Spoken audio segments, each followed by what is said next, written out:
አሰላሙ አለይኩም ወራህመቱላሂ ወበረካቱ። ውድና የተከበራችሁ የፍቅር ጎጆ ቤተሰቦች እንዴት አደራችሁ? እንዴት ዋላችሁ? ሁላችሁ በሰዓት አቆጣጠራችሁ ሰላም ብያለሁ። ሰላማችሁ ብዝት ይበል። ዛሬ ይዤላችሁ የመጣሁት አፍላ ፍቅርን ክፍል 237 ነው። እንደው እንድትከታተሉ በአክብሮት ጋብዛለሁ። ወዳችሁ ፈቅዳችሁ ስለምትከታተሉኝም ከልብ አመሰግናለሁ ማለት ነው። ሀናና ጊዲያን ተገናኙ። በድጋሚ ሰላም አይባባሉ፣ ነገር አይተቃቀፉ፣ ነገር እፍረት ሆኖባቸው ሁለቱም አቀረቀሩ። የተገናኙበትም ምክንያትም በዞቢና በለማ ሰርግ ምክንያት ለመወያየት ነበረ። ምክንያቱም በየሰዓቱና በየጊዜው እየተጣሉ ስለሆነ ምንም ነገር ስለ ሰርጉ እያወሩ አይደለም። ስለዚህ እሱም የመጣው ለሰርጉ ስለሆነ ሀንቾም የመጀመሪያ አንደኛ ሚዜ እንደመሆኗ መጠር ሁለቱም አንዳንደኛ ሚዜ ስለሆኑ ለምን አናወራም በማለት ዞቢ ነበረ ይቀጥራት። ለማን ለማግኘት ስትሄድ ጊልያድን ያገኘችው አይኗን በአይኗ እያየ ፍቅሯ አግረሽቶበት፣ ሀንዬ ደግሞ አፍራና ደንዝዛ ጸጥ ብላ አቀርቅራ እጆቿን እያሻሸች ነገር የድሮ ሀንዬ እንግዲህ በጊልያድና በብሩክ የተፈተነችበት ከባድ ከሁለቱም ፍቅር ይዟት ተሰቃይታ ከማንና ማን መለየት አቅቷት ግራ ስትጋባ አልፎም ግራ ስታጋባ ጓደኞቿን ሳይቀር የነበረው ነበረ። ውድና የተከበራችሁ ዛሬ እንግዲህ ዞቢን ምክንያት በማድረግ ተገናኝተው ነበረ። ትንሽ ቆየት በማለት ትንሽ ከቆዩ በኋላ ሊዱ ትመጣለች። እሷም እንግዲህ የቀበጥና የሀብታም ልጅ ስለነበረች እሱ ወደ ወንድሙ እየሸሻት እሷ ግን እየተጠጋችው ነበረ። ሀንዬም በዚህ ግንኙነታቸው ደስተኛ አትመስልም። በጣም ትናደዳለች። ለምንድን ነው የምትለጣጠፍበት? ሲል ልጅ አይደለች ለምን ኮራ አትልም በማለት ለራሷ ታወራለች። ነገር ግን ሊዲያ ደግሞ ከሱ ጎን እየተለጠፈች አንድ እጁን አንድ ደግሞ እየተገደፈችው እያለ ለምን አንወጣም በማለት ሀሳብ ያመጫሉ። እሺ ብለው ከዛ ከካፌም ወጥተውም ትንሽ ከሄዱ በኋላ ሲስተምን ላገኘሽ ሲላት ወይም በሯ ላይ መጥቶ ሊያገኛት ሲል ዛሬ ዳዲ ስላለ ከቤት መውጣት አልችልም፣ አሁን ራሱ ስለናፈከኝና ደግሞም በቃ ሱቅ ልግዛ ብዬ ነው የመጣሁት፣ ስለዚህ ዛሬ ከቤት መውጣት አልችልም በማለት ሲስተምን ስለሸወደችው ዛሬ ሲስተም እያያት ነበረ። ዞር ስትልም እሱ ሊዱም ያያታል። ኤልዳናን እንዳያትም እሷ በጣም ደንግጣና ምክንያቱም ስለዋሸችው ሲስተምን ሄዳ ለማ ላይ ትጠመጠምበታለች። ለማም ትንሽ ተቆየ በኋላ ዞቢ መሆኑን አላያትም ነበረ። ከኋላ ወክ እያደረጉ ነበር ሀንቾና ዞቢ። ስለዚህ ጊልያድ ተበላል። ሌላ ችግር ውስጥ እኮ ደግሞ ድጋሚ ገባን። ዛሬ ገና ታርቀው ዛሬ ደግሞ መልሰው እኮ ተጣሉ ብሎ ዞቢ ድርቅ ብላ ነበረ። ምክንያቱም እሷ ልጅ ናት። ከሶስት ወይም አራት የሚያጣላቻቸው ነበረ። ስለዚህ የመጨረሻ ማስጠንቀቂያው ስለነበረ ለማ አይኔን እንዳታይ ብላ ለድጋሚ ጥለው ትሄዳለች። ጊልያድ ምን ማድረግ እንዳለበት ግራ ገብቶት ለምን ዋሸሸው ፍቅረኛሽን? አንቺ ዳዲ ከሌለ ለምን የለም አልሽ? የሌለውን ለምን አላልሽ? በማለት እሱም ጊልያድን ኤልዳናን ይቆጣታል። እሷ ምን ማድረግ እንዳለባት ግራ ገብቷት ለምን አይረዳኝም በማለት ትጮኻለች። ጭራሽ እሱም እንዴት ይረዳሽ? አንቺ ነሽ እኮ እሱም መረዳት ያቃተሽ፣ ወንድ ልጅ ነው እኮ በማለት መልስ ይመልስላታል። ሀንዬና ዞቤ ከዛ ምንም ሊያናግሯቸው ይሞክሩም መልስ ሳይሰጡ ጥለዋቸው ይሄዳሉ። ሲስተምንም ላናግረው ብላ ስታስብ አሁን ጊዜው እንዳልሆነና ለጊዜ እሱን ማስረዳት እንዳለባት ይነግራታል። ሊዲያም እንደዛ ብላ እሺ ትልና በዛ ላይ ደግሞ ናታንና መሲ ማን እንደምታወራ ግራ የገባው ዛሬ ነገ ትነግረኛለች እያለ ቢጠብቅም ነገር ግን እሷ የማቅንቂያ ደውል እንጂ ማንንም ሰው አታወራም።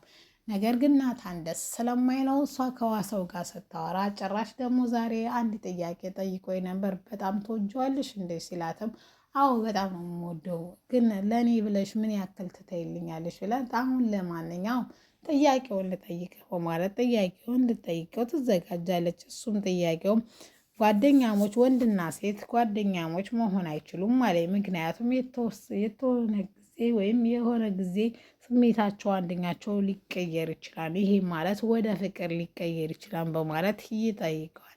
ይህንንም የሰማው በጣም ይናደድና ጭራሽ ጓደኛችን ላይ ጓደኝነታችን ላይ ጥርጣሬ እንዲኖራት አደረገ። ለምን ግን እሱን ተይው ብለሽ ግን ትተይዋለሽ ሲላትም እኔ ላንተ ብዬ ማንንም አተዋለሁ አንተ ግን ለእኔ ብለህ ትተዋለህ ስትለው እሱም እንደማይተው ነገራት። ስለዚህ ይህን እንድታውቀው የምፈልገው አንተ የማታደርግልኝን ነገር ፈጽሞ ከኔ አትጠብቅ በማለት ጥላው ከዛ ሰፈር ከዛ አካባቢ ትሄዳለች።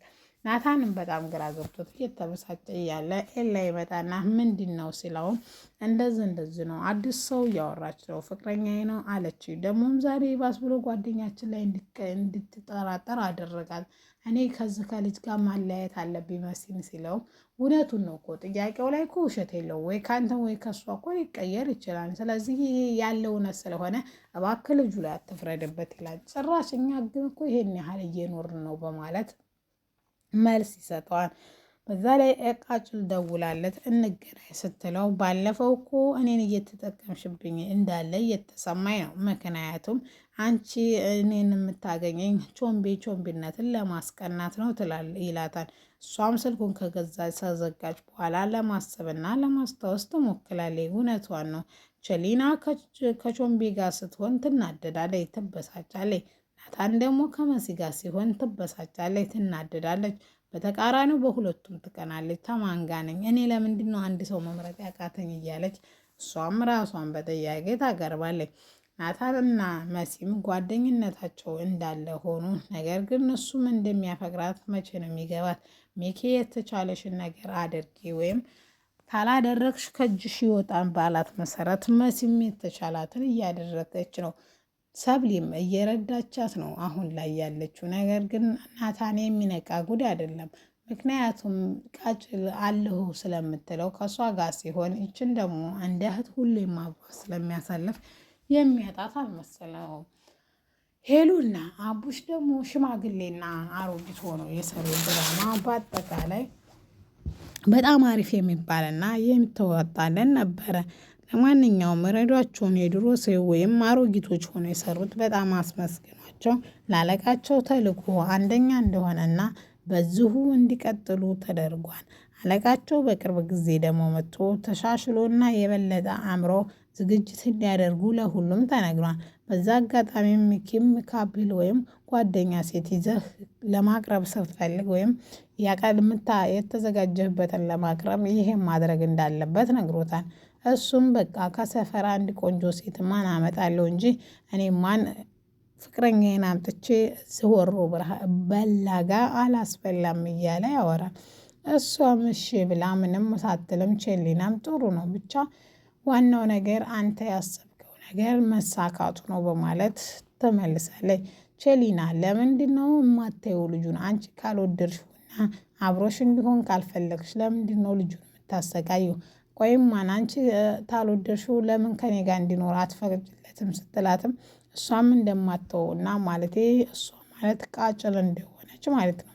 አሻንት ደግሞ የተሰጠው ሜሽን ምንም እየተሰራ ስላልሆነ ቀጥታ ቃጭል ብር ለሚከፈል ለሌላ ሰው ለደህና ሰው ከፍላ ማስመርመር ጀምራለች።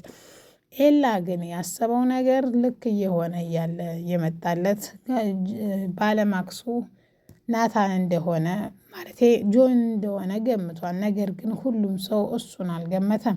እሱም የገመተው ነገርም በአልሚ የተነሳ ነው። አልሚ በጣም ቦክሰኛ እንደሆነና ተመራቂ እንደሆነ ነግሯታል። እሱ እያጠቃን ነው። ምክንያቱም ከኛ ጋር ሲሆን ሪፎርሙን ገልጾ ይወጣል። ከኛ ተደብቆ ደግሞ እኛም መቀጥቀጥ ሲፈልግ በሪፎርም ይቀጠቅጠናል። ስለዚህ አዲስ እቅድ ማቀድ አለብን በማለት ሀሳብ ይስማማሉ። ቤዚቲና ቹቻ ደግሞ ሊታረቁ ብለው አፋፍ ላይ የደረሱ ነገር ግን ምንም ቢሆን ልታረቃችሁ አልችልም በማለት መልሳ ቹቻ ታፈነግጣለች። ምክንያቱም ሚጢጢ አይኗ ላይ እየመጣች ታስቸግራታለች። ሚጢጢ የእናቴ አደራ ናት። ስለዚህ የእናቴን አደራ ልበል አልችልም እባክሽ ተይ በማለት ቤዚቲ እያለቀሰችና እየተንሰቀሰቀች በየቀኑ የሚደርስባት ደግሞ ቴክስትና አስፈራርቾ ከቹቻ የበለጠ እያለማት እንደሆነ ትናገራለች። ነገር ግን ዳኒም ማንም ሰው ሆነ ሊረዳት አልቻለም።